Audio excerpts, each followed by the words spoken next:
Hey everyone, I'm meteorologist Mark Collins. This year has certainly gotten off to a bad start as far as tornadoes across the country. January was especially busy, but there is hope that this spring severe weather season will not be as bad as last year. When we take a look at all the tornadoes in January, Georgia, that was a hot spot, but Alabama took the king spot with 49 twisters across the state. In total, there were 168 tornadoes just in January alone, but so far the month of February has been very quiet. So what is the forecast ahead? Well, there is some good news that we might actually see the fading of La Nina out here over the Pacific, and that is the colder than normal water. As those winds blow from the west, it brings up the colder water.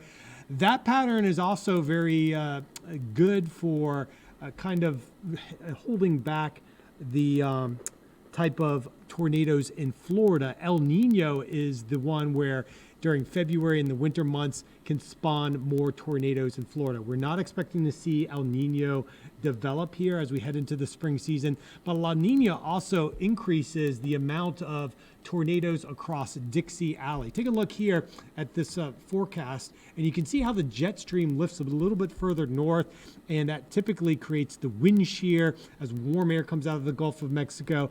It sets up a lot of tornadoes in that bullseye that you see there over Alabama, and that's the setup that we saw in January.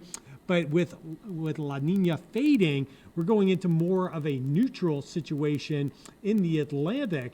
And here you can see those gray bars there. That represents a 82% chance of neutral conditions developing here as we head into the springtime. So it's neither good nor bad. It's just kind of a normal situation. That's certainly better than seeing those blue bars as we head into spring. Also, more reassuring over the upcoming hurricane season is that El Nino may develop. Now remember, El Nino creates more tornadoes over Florida in the winter, but in the summertime, that's a good thing. El Nino in the summer means fewer hurricanes. So if you're watching us here in Florida, El Nino in the winter is bad. The storm of the century back in 1993 happened during an El Nino year. It really tends to spawn winter tornadoes across central Florida. But during the summertime, El Nino creates shear over the Atlantic, and that can reduce the amount of hurricanes. So we'll see. Hopefully the trends like what we've seen here the first couple weeks in February will remain quiet as far as tornadoes. But March is usually a very busy year for hurricanes, and last year March had the most tornadoes, I should say, not hurricanes. March had the most tornadoes on record last year. Hopefully that doesn't play out again as we head through the months ahead.